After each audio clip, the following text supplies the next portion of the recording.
Hi, everyone, and welcome to the I Am Landscape Growth Podcast, where entrepreneurs help entrepreneurs grow faster, better, and stronger in the green industry. From leadership to sales to recruiting and operational excellence, we cover the topics holding entrepreneurs back and share how to get past those bottlenecks with the best in the industry.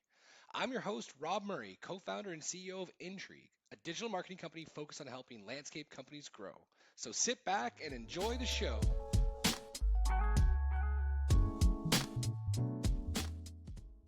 Hey, everybody, welcome back to another episode of the I Am Landscape Growth Podcast. Today, amazing guest, Mark Sedgley. Thank you so much for doing this, man. Your years in the industry have been amazing, and what you're up to these days is unbelievable. So I'm pumped to have you share what's going on with the audience. So thanks again for doing this.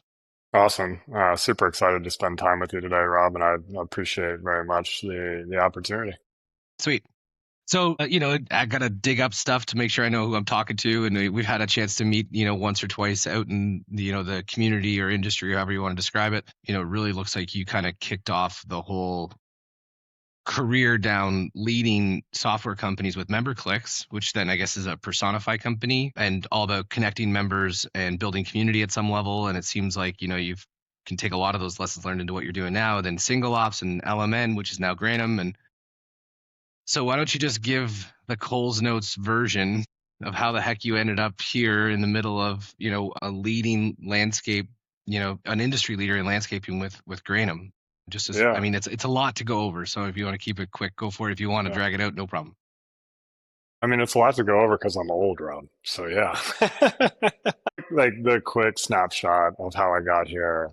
I helped a startup many years ago called MemberClicks, to your point.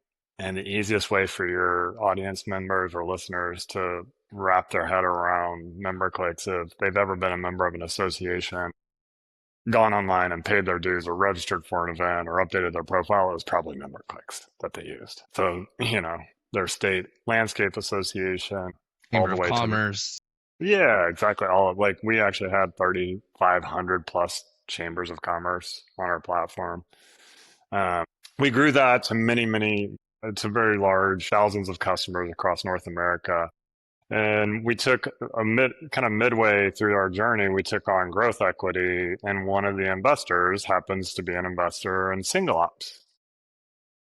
If I were fast forwarding today, we sold MemberClicks to a strategic. I helped them kind of integrate several companies that they bought and kind of relaunch the brand of Personify, and then realized that I couldn't stand working for someone other than myself, on a board, I guess, right? And I said, it's time for me to go. I'm pretty certain the CEO agreed at the time. He's like, yeah, I don't really enjoy working with you either. Wise Yeah. decisions. Yeah, exactly. It was good all around, right? And so I moved on and took over for several founders in the towing industry.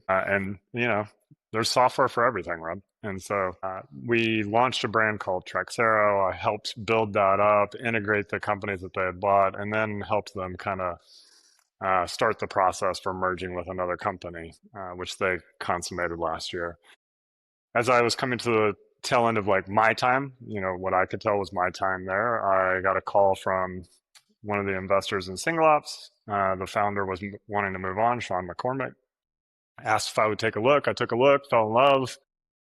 For all the reasons, the very first job I ever had in high school was probably similar to a lot of folks, was a mower and a weed whacker and a bungee cord, holding my trunk down, going door to door.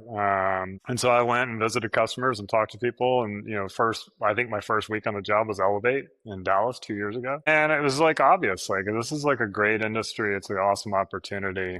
Now, Single Ops, though, Rob, was focused more on tree care. And tree businesses are very different than landscape businesses. And we were trying to build software for landscape. And we do have landscape customers on the Single Ops platform. But in my humble opinion, we weren't doing a very good job. So I refocused us to kind of to build software for tree care companies. And then I started to kind of look around and, working with our investors and partners and said, like, if we want to go into landscape, if we want to realize the vision of becoming synonymous with the green industry, we need to have a huge footprint in the landscaping, segment, the community. And I like small to mid-sized businesses. That's where I was born and bred. I have a deep passion for capitalism and Small to mid-sized businesses drive the economy of both Canada and America. It's like the overwhelming majority of employers. It's the overwhelming majority of GDP, like all of it, the small to mid-sized businesses. And Element had such a strong footprint in that small to mid-sized space. And so I just reached out to Mark Bradley, which I'm sure folks have heard about, and said, I'm new to the industry. Would you be willing to kind of, teach a new dog some tricks? And he, of course, agreed. So we did a Zoom, and then I made a reason to be in Toronto. I said, do you like steak and wine? I've told this story a million times, so people are probably tired of it. But he's like, yeah, I like steak and wine, so let's meet. And so we talked about how we like to run companies, and I shared my admiration for what he had built in the landscaping industry. And then fast forward to last summer, he decided to take his company to market and asked if we wanted to participate. And we were very lucky last October to have won and close the deal. Awesome. And the rest has kind of been like this full on sprint to integrate employees and culture and values and customers. And, through that process, it became pretty clear that we were one company, one team, one mission, but we had three different names. Right. So we decided to rebrand under the name of Granum, and the origin of the word Granum is seed. And so we really wanted to say to this community, the green industry, that we're planting our seed and, going to drive our roots really deep into the green industry and not build for home services or construction. We're just building software for you. And so, Epic. yeah, and that was a long process. It took a lot of effort and energy, and, we're putting kind of the bow on it now, but it has been a very fun ride. The customers have been amazing. The industry has been just so welcoming, and it's just been a joy, to be honest with you. Epic. Well, we're all very much appreciative that there's somebody at the helm that's kind of got that vision for servicing the industry, right? Like, I was talking to Mark Tipton, whatever, a year ago, not quite, and he was saying from Aspire that they built Aspire in like 2014 or 15. So it's like the technology being even brought to the space has only happened in the last 10 years. I mean, there was technology Yeah, before, but it's like it's new. right. And so, And 60% of the marketplace, Rob, still hasn't adopted it, right, I know. right? So it's a huge opportunity. So I have some selfish, biased conversations maybe we can leave to later about revenue attribution and the implementation and integration of CRMs with revenue tracking, but not for right now. I mean, it's just neat though, right? You go from building community-based software to then and leading them, and then coming into single ops, and now you're coming in with LMN and create this Granum brand, which is this idea of planting roots into the industry to serve these green entrepreneurs. Over the last whatever 2-3 years, probably met hundreds, if not 1,000+ landscapers, right? And I think, and your sentiment, I echo it in a big way. Like we as a marketing company, 20 years, we tried different niches throughout the years, and there's just nothing like the green industry in terms of like openness. Work hard, play hard. Everybody's in it together, even in local like markets. And so, with that kind of exposure and your experience growing, what do you see as the primary growth constraint holding entrepreneurs back in the green industry? In the green industry, it's like I thought about this. It's probably time, and I want to like share a little bit more on that. If I were to like clarify it more, it's the perception of time. Time to develop myself, time to develop my employees, time to upgrade my equipment, time to build my SOPs, time to build out the infrastructure to create more efficiency and reduce waste. Time. And I learned a lesson a long time ago. Someone said to me, it was probably more of like a, hey, this is a you issue, not a world issue. It was like priority creates capacity. And so he said, I want to repeat that. What you prioritize in life, you have the capacity for in life.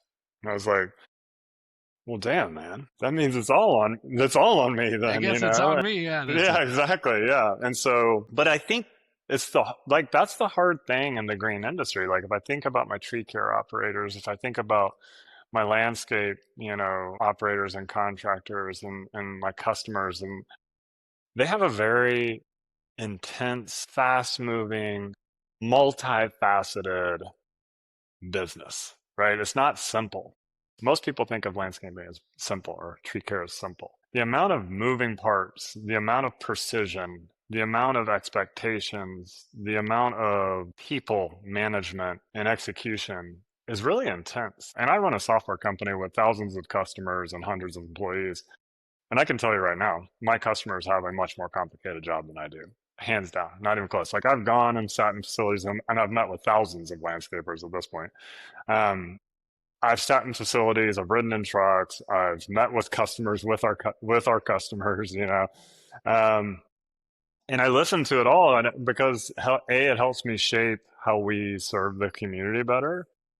But B, like I really want to understand our customers. What are they going through? How are they doing it? Why are they doing it? What are the expectations? And I can tell you, our customers have a very difficult job every single day, and so that motivates the hell out of me to help them get that time back. Like, that's one of our number one driving factors at Granum is how can we create software tools and make their day simpler to give them time back so that they can actually develop more of their people with like Greenius as an example, so that they can reduce waste, so that they can build their SOPs, so that they can, develop their next generation of leadership. And so time, I think it's really, really important, and how you utilize the time is probably the number one kind of growth inhibitor for the customers that I see. It's not potential, it's not capability, it's none of that stuff at Yeah, all. yeah. Well, I, it. Go ahead. Go Sorry, ahead. finish. Sorry, No, Rob. no, Yeah, no, go no. ahead. Yeah. Yeah, yeah. My thought's not going anywhere. No, so I hear our customers all the time, they always are apologizing for their business, and nothing makes me like more angry than that. It's like, in like a frustrated for them way. It's like, why are you apologizing for this business? Like, this is an incredible business. Like, you're working incredibly hard. Like, this is a great, successful entrepreneurial story. Lean into that, right? And I just, me and the rest of the folks at Granum are desperate to give them that time to be able to do that, to invest. And so we'll do that. Awesome. It's interesting.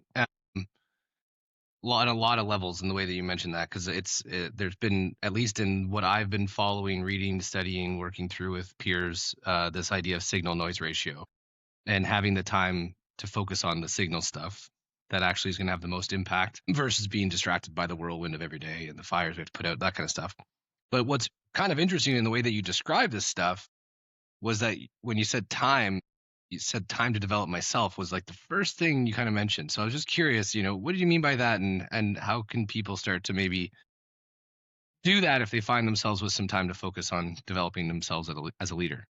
Yeah, I think just intentionality is such a big thing in life. That's why that priority creates capacity line sticks with me so hard. As most people that are entrepreneurs and start businesses, and I'm guilty of this as well. So maybe I just say it out loud to like encourage myself to. Yeah, But we're always is talking to ourselves too. I get that. yeah, 100%. Yeah. Uh, I just think about you know creating the space to go from like, so let's just go through the journey of our customer, right? It's like, all right, I started off with the company. I probably had one truck and I was just doing like the amount of people I talked to, like, yeah, I was just doing this as a side hustle. I was a bartender. I It's like was, half yeah, half of exactly. the Yeah. industry kind of started like that Right. Yeah, in terms exactly. of owners. Yeah, Right. And like, I was working an insurance gig and I hated it. So I started doing this side hustle and like, then it just kind of grew. Well, so I think about that and it's like, well, that means you were just doing everything you possibly could to serve the customer, to get the work done, to keep the equipment going. Like, you know what I mean? Like, and we've all been there when we're starting a company. And then it goes to like from you to a crew, right? And so now all your time, effort, and energy is like, I got to do all that stuff I was doing before, but I also got to make sure these people are doing it, right? And then it goes to two or three crews. And now all of a sudden you're like, holy cow, I actually have to like manage this and execute it. And I need to make sure that what they're doing is profitable and efficient. And it's like you have to evolve, right? And it's the hardest thing to do, go from like single operator to executor to manager to like leader to executive, right? It's like, okay, like that's a process. And yes, do you learn it as you go? Of course you do. You're like, oh, I can't treat people like that, or I can't, like take out too much debt in order to run the bit. Like you learn those lessons, like painful way. But I think the other thing that folks need to do is like, there's lots of great stuff out there, and I don't have to tell you this. Like, there's tons of content, right, that people can consume to say like, hey, these three things, let's practice them this week and it'll improve your leadership skills. These two things, let's practice this, it'll improve your communication skills. This one thing you can do, it'll help you understand how to like get more out of your employees. So taking that time to like just kind of develop yourself. And it doesn't have to be anything like super formal or, you know, super involved. It's just carving out that 30, 45 minutes, 2 hours a week to say like, yeah, for 30 minutes, I'm going to spend a little bit of time reading, listening, or watching something around HR management. Like what I keep having to have these conversations. There's got to be a better way, Right. And so just taking that time to build yourself, because if you build yourself, the others around you will see it and they'll grow with you as well. Yeah, I love that, and I think it's very, very true. But I am curious because as you are describing this idea of shaving out time or carving out time to focus on building myself as a leader, I can imagine some people are like, "Well, I don't have time," and I think this is this beautiful circle of going back to priority creates capacity. But I also want to just get your take on this concept of work life balance and being ever present in every aspect of life, and that you can grow a business to 10 million in 3 years working 9 to 5. And I'm just curious, like, what's your take on this whole thing about how you grow companies and manage time over weeks, months, and years? I have really strong opinions on this, and these opinions don't necessarily jive with modern, like, I guess, societal views. But It's okay. the question I I always have a ask my feeling they're employees, similar to mine. yeah, the question I always ask our employees when they talk about work-life balance, and the folks at Granum will tell you this. This is no new news to them. When have you ever felt balanced? Like when I think of balance, I think of that kind of like seesaw that's like teetering on, the kind of playing. It's like, when have you, in your life, have you ever felt like perfectly balanced? And I've thought about this a lot.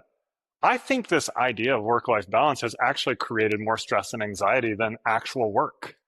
Because I'm dead serious about that. It's No, like, I'm laughing because I think it's spot on for a lot of reasons.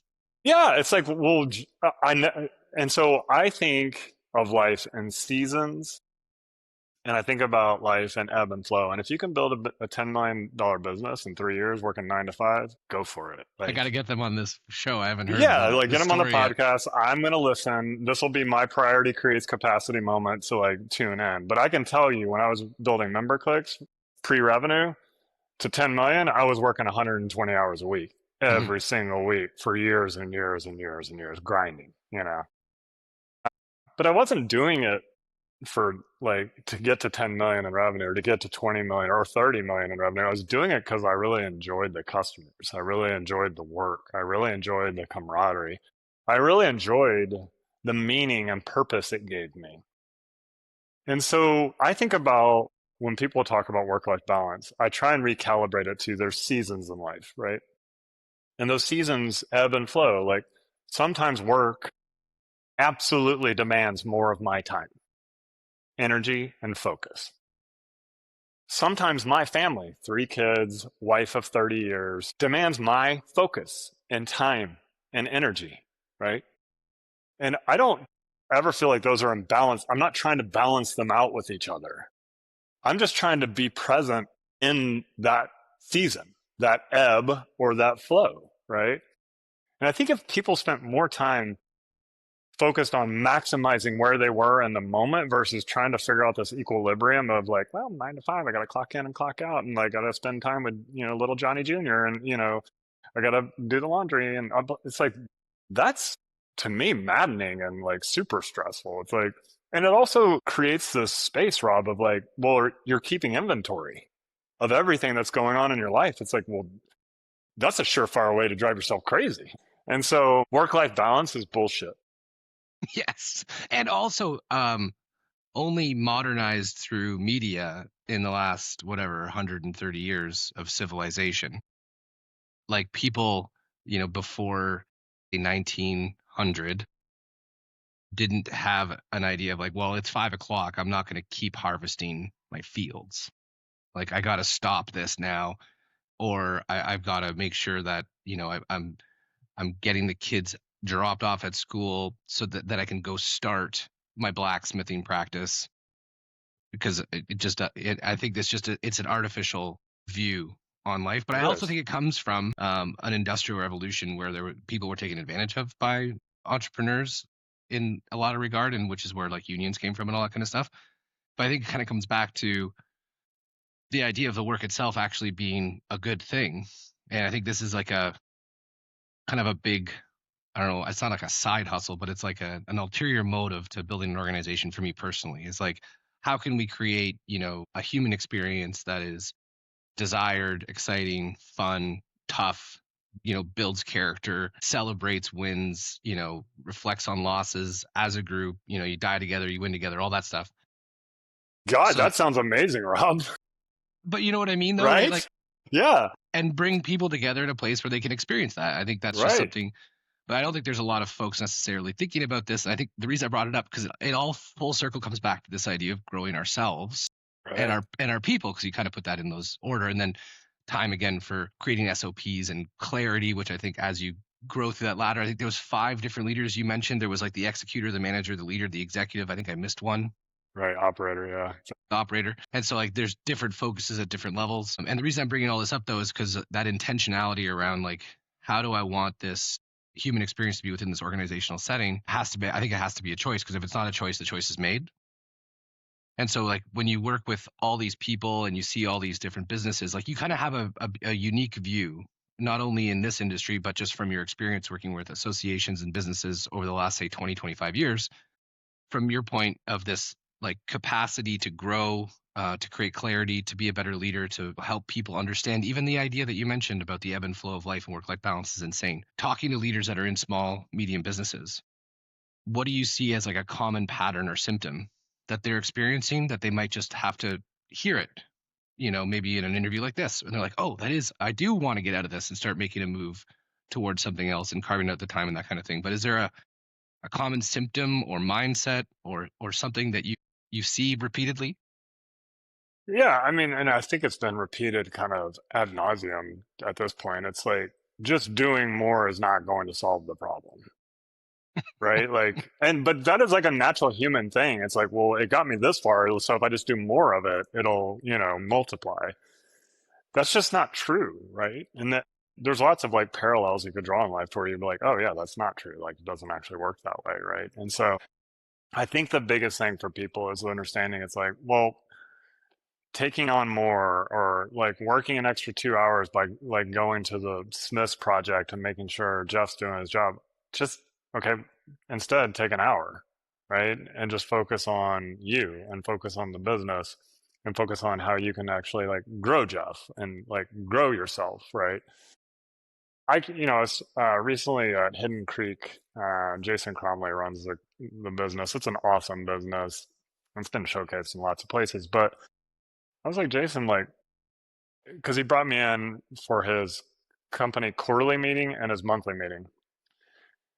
So there's like, I don't know, 150 people in his bay, his mechanics bay, and he's doing his whole monthly meeting. He's giving away awards and he's like, sharing the values and recognizing people and all that good stuff and anniversaries and birthdays and et cetera, et cetera. And he's having the whole thing translated the whole time in Spanish. He's up there and a Spanish translator's up there, right? And I'm sitting there thinking to myself, like, this is a high level of sophistication, Mm, right? Like, he's thought this through, he's done it all. it's orchestrated, yeah. Yeah. So, like, an immediate question popped in my mind. I was like, wait, did it get that? Because he's got a big business, right? Did it get this big because of this, or did he do this once it got big, right? Like, Right. did he start doing all this? Which Great I think question. gets at which I think gets at the crux of your question, which is, so I asked him, I was like, Jason, is Hidden Creek this big and did you start doing this when it got big and successful, or is it successful because of this? He was like, oh, 100% successful because of this. Like, I started doing this at like 1, 2, 3 million. And I was like, well, what was the big thing? He was like, I just stopped. Me and my partner were just running ourselves ragged. And we weren't like, we just kept hitting a wall, and a lot of people hit that wall like at 1 million and then at 3 million and at 7 million, at 10 million. Like, by the way, so do software companies. Right. So do manufacturing companies. So do Yeah. every other company on the face of the planet, unless you're open AI or, Industry agnostic growth constraints. yeah, exactly. Yeah. And the moment is, it's like, oh, because it's got to be bigger than me. And so his thing was I implemented an EOS system, right? And it was just a framework of like, well, you better have this type of meeting set up. You better have this type of development program in place. You better have this kind of company like rhythm that, flows through the organization. And once we did that, then we just kind of riffed on it and grew and like invested. And it created structure where there was none, right? And it created a framework. Now, I'm not advocating EOS or anything else, right? It's like, But it worked for them at the time, and it got them out yeah, of doing it 100%. all always. But the point was is he realized like it can't just be me anymore and it can't just be my partner. It's like I've got to stop and create something like that I can lean into that other people can lean into. And I think that's the thing. It's like if you're not going to create the time for it, then what are you going to do? Right? And Work so harder. What are you there, talking about? Just work yeah, harder. exactly. Yeah. It's like, and so you can either put an hour into like going and doing the work, another extra hour, 2 hours, 5 hours, 10 hours in the week, or you can take that and be like, look, the project's sold, it's getting done, it's on time.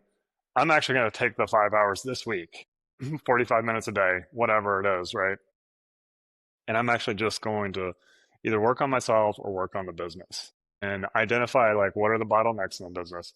What are the pain points in the business? What do I keep coming back to over and over and over again? Change orders, warranty claims, personnel issues, whatever it is, right? And then say like, well, what could solve that? Like, what are some things I can put around that to mitigate it? It doesn't go away. Like, people problems don't go away. Equipment problems don't go away. Customer issues don't go away. But how can I make them more efficient? And all this is what I know. Every single one of our customers, as long as if they spend enough time on the problem in their business, it gets better every time. Always, always, yeah. And I love the fact that you brought up the idea of a bottleneck, which is like maybe intuitive to you at this point, and maybe others listening. But can you just break down that quick idea so that people listening to this are just clear explicitly on what you mean by bottleneck? It's the single greatest book I ever read for business. Maybe that's an overexample, but I'm being hyperbolic just to try and encourage Still, people it's a good one. to read it. It's called The Goal by Eli Goldratt, and it's not even a business book. But the reason why I read it is Amazon. Jeff Bezos says this is the best business book I've ever read in my life. I was like, well, his whole business was Amazon books, so I bet he's read a lot of books, and his business is incredible. So it's like, it's a solid perspective. yeah, exactly. Like, and so I read it, and it's a book about a guy whose marriage is falling apart, and he's running a manufacturing plant, and the manufacturing plant's doing really poorly, and his whole goal is to figure out why. And the book really revolves around two questions: what's the goal? Like, always go back to that. What's the goal? Like, what are you trying to accomplish with this? And then identifying bottlenecks. Like, typically speaking, whatever the problem is not what's the problem. It's two clicks before that. Like, identifying earlier in the process of like, oh, it's because this machine has to get serviced every 2 hours. So therefore, we're not delivering our widgets on time, which is pissing the customers off, which forced them to stop ordering from us. That's the bottleneck. It's like, okay, in our customers business, like we keep getting change orders with this particular salesperson. Well, that's the problem. That's not the bottleneck. The bottleneck is like 3 steps before that. Well, it's because the salesperson's not doing a very thorough job of quoting the business and going through and Clear identifying all the key. expectations. Right, exactly. Yeah, yeah. So get rid of the bottleneck. The bottleneck is the problem, right? And so what's the goal? And what's the bottleneck? Where are the bottlenecks in your business? Like, what is causing the actual frustration? And then what can you do to like just make it 10% better? Like if you made it 10% better, how much better would that be over time? Well, yeah, I mean, when we're talking to folks about this, we kind of look at it, we're like, okay, if you just imagine, for the sake of simplicity, your business is 4 components, right? There's like demand generation, or customer acquisition, there's onboarding, there's fulfillment, and then there's some sort of maintenance or retention. And it's like, where is the system falling short? And then as a leader, and then the whole idea of the book, right? It's like the throughput of a system is restrained or constrained by the bottleneck of or the component bottleneck of the system. And so it's like, focus on that thing, because if you increase that thing by 10%, you increase throughput of the entire system by 10%. All of it. Yeah. It just flows through. And the reason I wanted to bring it up explicitly is because this idea around taking the time to work on the business, I think has been said so much, but it doesn't always have a lot of clarity associated to it. Hmm. So when people are like, okay, I got my 45 minutes, I'm ready to go. And then they're like, I don't know what I have to do with myself because I don't know what I'm supposed to be working on. Yeah. I think you've articulated it well in terms of like, hey, what are the issues that commonly pop up? What are the pain points that commonly pop up? Let's look at this as a system. Where's the bottleneck? And then focus time on fixing the bottleneck to make the whole system better. I think that could be really, really helpful for people to understand where they should focus their time and energy.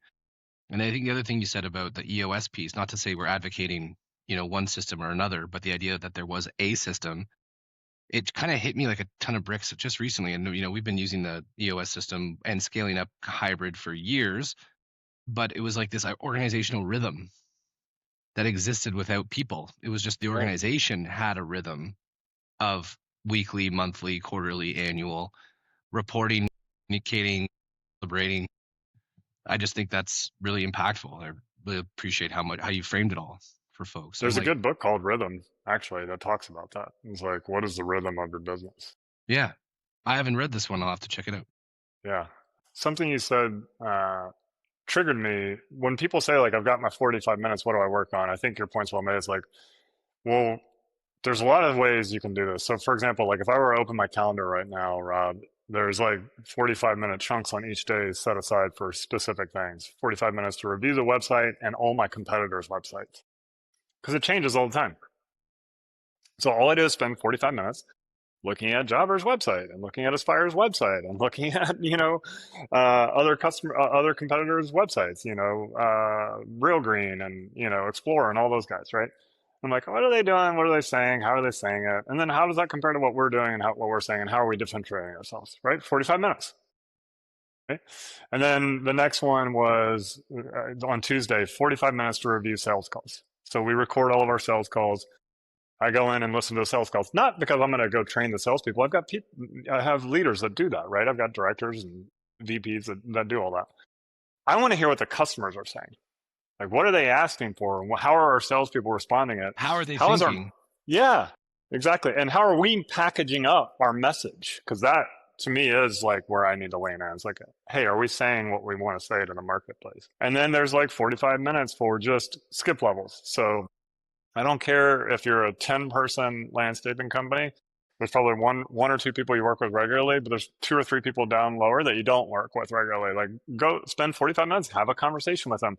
Now, you might say to yourself, like, well, how is that working on me? Because you're teaching yourself things every step of the way. And you're like, oh, I think we can make this tweak to the website. I think Jose is not getting treated too well, and he's really good. And I want to make sure I address that with Jeff, right? Because I need to talk to Jeff about that. And then you could just keep on going down the line. It's like, okay, and then that 45 minutes a day, for example, like I have an AI agent, for lack of better terms, that goes through my inbox. It's like, and it identifies like themes and like it identifies problems for me. It's like Love this it. theme keeps coming up in your inbox this week. And I'm like, okay, well, that's a problem. Like I need to go address that. Right. So that's potentially leads me to a bottleneck. Right. Yeah. Well, it's And like so, you're doing like this in-field on-the-job research and like right. this feedback system you're giving yourself to like what's the business and the market telling you. Yeah. And then all of a sudden, after 6 weeks of that, it's like, okay, well, I've talked to Jeff 6 times. All of a sudden, Jeff's a lot better. Or he's fired, right? And I've brought in somebody else. But the great thing is I know what to interview for now. Because Jeff wasn't good at these four things. I need Jeff to be really good at this. Jeff's role to be really good at these four things. Because I've taken a few notes. I've talked to folks. It's like, okay, cool. But the great news is if Jeff got better, you just got way more time back. There was probably less personal issues you had to deal with. There's like less bubble up. There was probably more efficiency on the projects from that particular crew, right? And so all of a sudden you start to compound goodness in the business, right? And it's like, okay, We got to use it's that for like it's the it's description of working. this compound Yeah, goodness. exactly. Yeah, exactly, right. And so I think people tend to overcomplicate this. Well, what does it mean to work on me? I was like, well, just do those 5 things and do that for a month and see how it shakes out, right? And so I wish I could tell you, Rob, I went to school and I was an English and East Asian Studies major. Like the single most worthless combo you could ever imagine. Like add a minor of like music history on top of that, and you could just be like, whoa, Yeah, Cool. What are it's you going to do in life? There's a great commercial with that guy from Severance, and he was like, the guy was like, well, what are you majoring in? He's like, oh, art history and music theory. And he's like, oh, you'll make a great barista one day. yeah. And so, it's like, that's me, by the way. Like, I feel the pain of that, the sting of that joke. I took zero business classes, none, not a single one. And I had to learn like on the fly too. Like, what does it mean to run a team and like build a business and like understand financials? And but it just took, I think people overcomplicate, and this point, it's like it just took me spending, like, I just identified 45 minutes a day of like, I really need to focus on this, and that's carried through for 20 years now. It's like I need to focus on these. Now the things change, of course, but that's indicative of growth. It's like the things that you're focusing on change, right? Sure, yeah, yeah. As you grow and the business grows. But it's still, I keep it really simple. 45 minutes every day, I'm going to focus on these 5 things, and I'm going to work it until it gets better. And then when it gets better, I focus on something different. Well, and I mean, the idea, right? When you break the bottleneck, then something else shows up as a bottleneck, right? It's kind of Correct. this evolutionary process. But even in the way that you've picked your 45 minutes, and I'm not suggesting by any means that you are doing it this way on purpose, but it sounds like market, customers, team. So the 3 most important in my business software is customer, right? Which I would log as market, right? Like, because the customer operates in the ether of our competitors, the Sure, industry, like absolutely. all Yeah, that yeah. stuff, right? Yeah. They're So in the market and market. Yeah, yeah. yeah, market and customer, I would lump together, right? Like the community. And then I would talk about how we show up, how we market to Yeah. that, right? Like, how are How you're we messaging? positioned. Yeah, Yeah. correct. And then the third area where I spend the most amount of time is are we delivering the products that we said we would to solve all those problems? That's the reason why I go on the facility tours. That's why I go visit customers in the field. You just can't get the real time feedback that you need over a Zoom meeting, right? You got to go see it. You got to see the person who's sending out the invoice do it and like click 9 times when they should only have to click once, right? You have to see a crew member using the crew app and being like, why doesn't it work better? I don't know. We're going to go figure it out, And it's like, but like on a Zoom meeting, you're typically just asking a bunch of questions that make you feel good on like, what you're I trying to mean, accomplish from this is an example of that. I mean, I'm on a Great. podcast. I just got to Yeah, ask all these exactly. questions, and you're doing a Right, great job. I right. feel Yeah, great. exactly. Yeah. Yeah.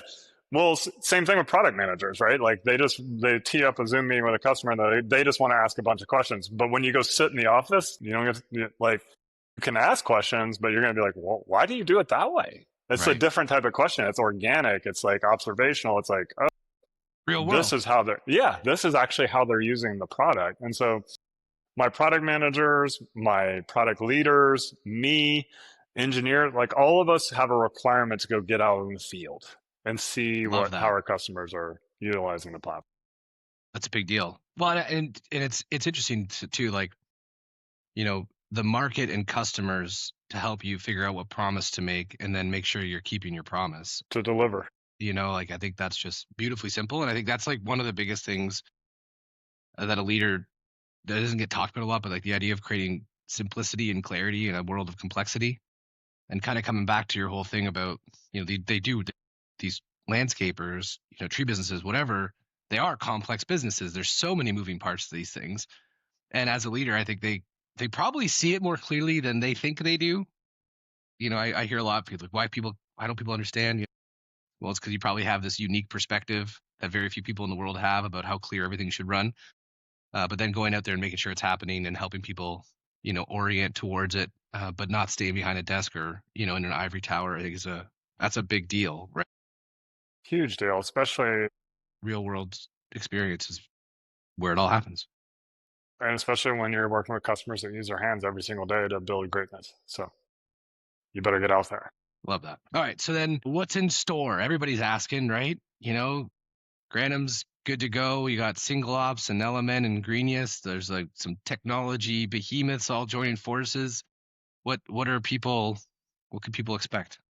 Well, I mean, I think for me, when we rebranded under Granum and we unified under one mission, which is, to help our customers unlock their potential and create customers for life, right? Is like, that's kind of like the thing that motivates us. Our vision is to become synonymous in the green industry. That requires a tremendous amount of investment. And so we're pouring a ton of investment in. So for the last 10 months, we've been hiring a ton of folks, mainly engineers and product people and customer support, customer experience people, because we're going to kind of rebuild the platform of the future. And, there's a lot of technological advents that have happened over the last 12 months that have accelerated, like AI's acceleration. And yeah, exactly. Acceleration into Laughing. the world. Yeah. And everybody's kind of consumer experience of AI now has ratcheted up everybody's expectations. And so, like, that requires a lot of investment. You got to build out the infrastructure to leverage it in a really material. You need to look at our customers journey, how they interact with you from a CRM perspective, like the point of acquisition, to use your term, right? To writing in the estimate, to converting it to a proposal, scheduling and managing the job, to billing and invoicing for it. That's our customer journey. And so we've built team structures around that to make that experience awesome. Because that's kind of 90% of the feedback that I get when I travel around. It's like most people think of Element, Granum, Single Ops as an internal tool, like, oh, this is where we manage our data. This is kind of Yeah, only for that's us. and that's true. I mean, I talk to people all the time about that. Yeah, yeah.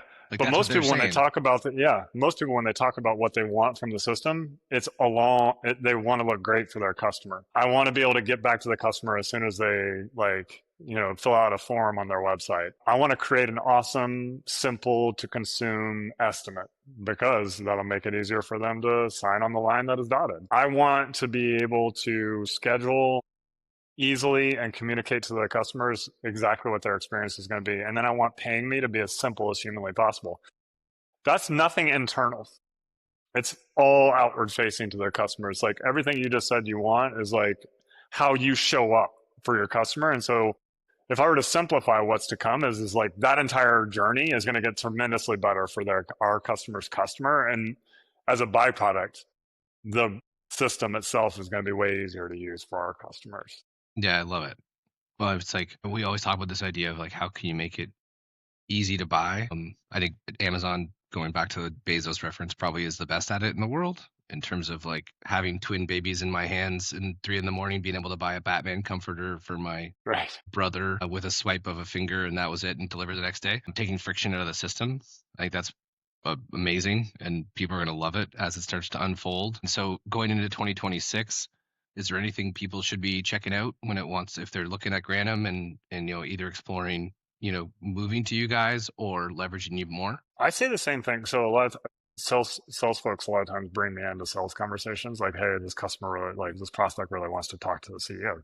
I love that, by the way. My whole background was sales. Like that's how I came to I think existence. CRO was on there at some point. That's right. Yeah, yeah. And so the number one thing I always say to folks is like, if you're thinking about Granum, the only reason you should really come to us is because you're partnering with a company that is like got you in mind with for our mission. And all we're doing is building and investing in an infrastructure that's going to make your business better. Like, and if somebody could say to me, if you just buy the software, Granum's business will get better over time because it'll get easier, there'll be less friction, you'll get more insight, and you'll be able to deliver better to your customers. I'm buying that software, right? And so that's really the message that I want the marketplace to hear from me is like, is the software perfect today? Absolutely not. Is the software that you're using or not using perfect? Probably not. Are you partnered with a company that is investing in you? Period. Right? I don't like to talk about features. I don't like to talk about No, yeah, like I get that. you know what I mean? Like it's like, are you partnered with a company that is pouring every ounce of energy and dollars, because both matter, into making your experience better? Because if you're not and you don't believe that, then you should come join. I think Buffett said, "I've never seen a customer obsessed business go out of business." Yeah, exactly. Right. Turns out that what businesses are all about. They're all about serving customers. Sometimes people Right. forget about this. Well, Well, I think a lot of ways though, Rob, like I actually think businesses in their heart of hearts, like do always think about their customers, but it's like math mm, gets in the way. You know what I mean? yeah, Because I think about our competitors who are building for home services and construction. And I think about it, I'm like, well, yeah, I get it. That makes sense because you have to. Like, you're so big and you have to grow so fast because you're required to. Construction is a $1.3 trillion total addressable market. Home services is a $780 million total addressable market. But I can tell you one thing. A commercial construction company and a HVAC company are very different than a landscape and tree care company. No. And so if you want a software that's, again, singularly devoted to you and what you're trying to accomplish and your goals and your mission, then, Granum is the only partner for you to choose. So, It's so cool, man. It's the yeah, exact reason why we niche into landscaping. Like for 20 years, we went from jack of all trades, master of none, local agency. We that's went right. down to Yeah. home services and kind of home construction renovation, and then we were just like, no, we got to just go into one so that we can be dedicated to everything we do. Just gets better for everybody every time we do it. And it was I've been saying it a lot, like that quote Bruce Lee, right? I fear not the man that practices 10,000 kicks. I fear the man that practices one kick 10,000 times. Because that one's going to get you. Yeah, it is. It's gonna hurt, And I just really appreciate the fact that you guys have brought that dedication and focus to the industry. And I know everybody that ends up experiencing Granum at one point or the other is going to feel the same way. In terms of anything coming up in the next 6 months that someone should go check out in terms of register an event, something they're going to see somebody they want to do with you guys, like how do they do that? Yeah, I mean, so we go to a ton of events, and we also host 26 boot camps throughout the year, which some of our kind of folks that are interested in our business and joining up go to and attend. But you can go to, granum.com and go to our events page, and you'll see all the events we're attending to where we can meet in person. And so we have a lot of really cool things in 2026 on like facility tours all throughout the year, boot camps all throughout the year, of course, all industry events throughout the year. And then we have an awesome partnership with Tech Block where we're going to be partnered up with our 10 biggest events all throughout the country and, interacting with the entire community, the hardscape community there. So we're excited Sweet. about all that stuff. Yeah, it sounds like you're gonna have a lot of fun and be really busy for the next 12 months. Super busy. Yeah. Probably more than that. Yeah. Right. We'll have hopefully longer. You mentioned the goal, Eli Goldratt, and you mentioned rhythm, but that was just through conversation. Is there kind of a must on the top of your mind that you might want to share with people to go check out? Podcast, author, speaker, book. Whenever somebody asks me this, maybe my brain is like super simple. The Obstacle is the Way by Ryan Holiday. To me, it's like filled with so much practical, like day to day, like goodness. I go back to it all the time. So I journal every day. Like I just spend 30 minutes. Whatever I read, I just kind of like write about it. Every week, I send out a note to the company called the Captain's Log. Is And there a, I is got to there a tell you, start? Tell me there's a star date. yeah, for exactly right. Most people don't get the Star Trek reference, but yeah. And so for me, when I go back and read the captain's logs, it's like, wow, there's so many quotes from the obstacles away. It's like, and they're not Ryan. Some of them are Ryan Holiday's quotes because No, they're yeah, good, but most of like, them are back in the day, the yeah, Stoics, right? correct. Well, and also like Thomas Edison and yeah, like Theodore Roosevelt. It's like there's so much practical goodness in that book about like running a company and doing life that I just always go back to. It's like there's one book I'm always going to recommend. It's going to be The Obstacle as well. Epic. Appreciate it, man. And if somebody wants to reach out, best way is granum.com, LinkedIn, is there Instagram? What, like if someone ever wanted to. Yeah, so I'm the worst I'm the worst grammar in the world. I am on LinkedIn, mark@granum.com.